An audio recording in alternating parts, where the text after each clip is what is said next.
Friends, welcome back to my channel. இந்த வீடியோவில் நம்ம ஒரு ஸ்வீட் அப்போ ரெசிபி தான் பார்க்க போகிறோம். வாங்க வீடியோக்குள்ளே போகலாம்.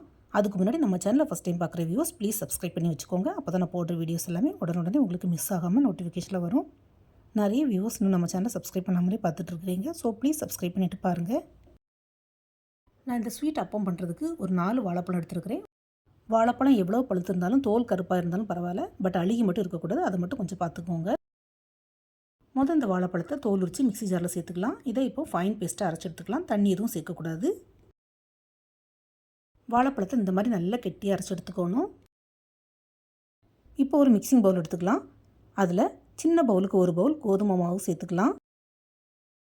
கூடவே ஒரு பிஞ்சு உப்பும் ஒரு பிஞ்சு சோடா உப்பும் சேர்த்துக்கலாம்.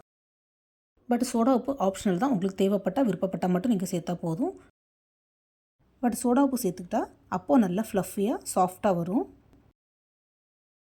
இப்போ இது கூடவே நம்ம அரைச்சி வச்சுருந்த வாழைப்பழ பேஸ்ட்டை சேர்த்துக்கலாம். இப்போ இதில் ஸ்வீட்டுக்கு கொஞ்சம் சர்க்கரை, அதாவது வெல்லம் ஆட் பண்ணிக்கலாம். வெல்லம் கொஞ்சம் கம்மியாகவே ஆட் பண்ணிக்கோங்க. ஏன்னா இனிப்பு ஜாஸ்தி ஆகிட்டுனா நமக்கு அப்பம் சரியாக வராது. அதுக்குன்னு ரொம்ப கம்மியாக சேர்க்க வேண்டாம். அது கூடவே ஒரு 2 to 3 ஸ்பூன் பால் சேர்த்து நல்லா மிக்ஸ் பண்ணி விட்டுக்கலாம். இந்த அப்பத்துக்கு நம்ம தண்ணி ஊற்றியும் மிக்ஸ் பண்ணலாம். ஆனால் கொஞ்சமாக பால் சேர்த்து பண்ணால் டேஸ்ட் கொஞ்சம் நல்லாயிருக்கும். அதுக்கு தான் பால் ஆட் பண்ணி பண்ணுறோம். நான் கொஞ்சமாக தான் பால் சேர்த்தேன். ஸோ மிக்சிங்க்கு பால் பத்தாது. கொஞ்சமாக எக்ஸ்ட்ரா தண்ணி ஆட் பண்ணிக்கலாம். இந்த அப்பத்தோட மாவு மிக்சிங் பார்த்திங்கன்னா நம்ம கையில் அல்லது ஸ்பூனில் எடுத்து போடும்போது கொஞ்சம் கட்டியாகவே இருக்கணும். அந்த அளவுக்கு மிக்சிங் இருக்கணும். அதாவது இட்லி மாவு பதத்துக்கு. நான் இந்த அப்பம் மாவு மிக்சிங்க்கு பால் ஊற்றுனதுக்கப்புறமா எக்ஸ்ட்ரா ஒரு 1/4 கப்பு போல் தண்ணி ஆட் பண்ணியிருக்கிறேன். ஃப்ரெண்ட்ஸ், எந்த ஒரு அப்பமாக இருந்தாலும் அதுக்கு மாவு பதம் ரொம்பவே முக்கியம். ரொம்ப தண்ணியாக இருந்தாலும் நமக்கு அப்பம் பிஞ்சு போகும். அதே மாதிரி ரொம்ப மாவு கெட்டியாக இருந்தாலும் அப்பம் ஹார்டாயிரும், சாஃப்டாக இருக்காது. ஸோ அதை மட்டும் கொஞ்சம் கவனமாக பார்த்துக்கோங்க. நம்ம மிக்ஸ் பண்ண இந்த மாவை ஒரு 15 to 20 மினிட்ஸ் ரெஸ்ட்லேயே வச்சுருக்கலாம். 1/2 hour கழித்து பார்த்தா மாவு நல்லா பொங்கி இருக்கும். பாருங்கள், உங்களுக்கு டிஃப்ரென்ஸ் நல்லா தெரியும்னு நினைக்கிறேன். இப்போ சைடில் ஒரு கடாயில் கொஞ்சம் எண்ணெய் சூடாக்க வச்சுக்கலாம். அந்த சூடான எண்ணெயில் ஒரு ஸ்பூன் எடுத்து இந்த மாவுலேயே ஊற்றி கூட கொஞ்சம் நல்லா மிக்ஸ் பண்ணி விட்டுக்கலாம். ஃப்ரெண்ட்ஸ், நீங்கள் இந்த எண்ணெய்க்கு பதிலாக ஒரு ஸ்பூன் நெய் ஆட் பண்ணி கூட பண்ணலாம்.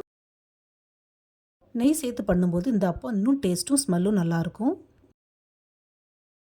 அதே மாதிரி இந்த அப்பத்து கூட தேங்காவை சின்ன சின்ன துண்டாக கட் பண்ணி போட்டு கூட பண்ணலாம். பட் சிலவங்களுக்கு தேங்காய் துண்டை ஆட் பண்ணால் பிடிக்காது. நானும் வித்தவுட் தேங்காய் தான் நெக் பண்ணுறேன். இப்போ எண்ணெய் நல்லா காஞ்சிடுச்சு. ஒவ்வொரு ஸ்பூனாக மாவை எடுத்து, அதாவது ஒரு குழிக்கரண்டி, சின்ன குழிக்கரண்டிக்கு ஒரு கரண்டி எடுத்து மாவை கொஞ்சம் கொஞ்சமாக ஊற்றி இந்த மாதிரி அப்பம் மாதிரி பண்ணி எடுத்துக்கலாம். ஃப்ரெண்ட்ஸ், நீங்கள் ஸ்பூன் யூஸ் பண்ணுறதுக்கு பதிலாக கையில் கொஞ்சம் கொஞ்சமாக மாவு எடுத்து நுள்ளி போட்டும் பண்ணலாம்.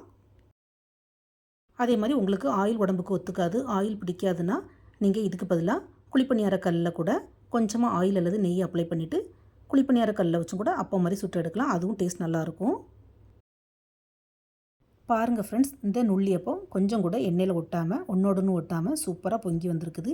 ஒரு சைடு நல்லா வெந்ததும் மற்ற சைடு திருப்பி போட்டு அதுக்கப்புறமா எண்ணெயிலேருந்து எடுத்துக்கலாம். இந்த அப்பம் நம்ம வீட்டிலே பண்ணுறது ரொம்பவே ஈஸி. இதை விட ஈஸியான ஸ்வீட் வீட்டில் எதுவும் பண்ண முடியாதுன்னு நினைக்கிறேன். வீட்டில் கோதுமை மாவும் வெல்லமும் இருந்தால் போதும். கெஸ்ட்டு வீட்டுக்கு திடீர்னு வராங்கன்னா இந்த மாதிரி பண்ணி அசத்திடலாம்.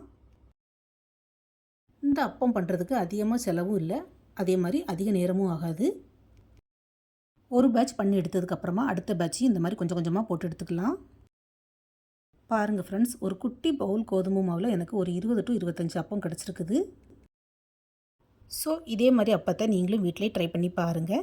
சின்ன குழந்தைகளிருந்து பல்லில்லாத தாத்தா பாட்டி வர விரும்பி சாப்பிடுவாங்க. இந்த அப்பத்தை ட்ரை பண்ணி பார்த்துட்டு உங்களுக்கு எப்படி வந்தது, உங்களுக்கு பிடிச்சிருக்கான்னு உங்களுடைய ஃபீட்பேக்கை மறக்காமல் கமெண்ட் பண்ணுங்கள். இந்த வீடியோ பிடிச்சிருந்தா நம்ம சேனலை மறக்காமல் லைக், ஷேர் அண்ட் சப்ஸ்கிரைப் பண்ணுங்கள். தேங்க்ஸ் ஃபார் வாட்சிங். See you soon in the next video. Bye.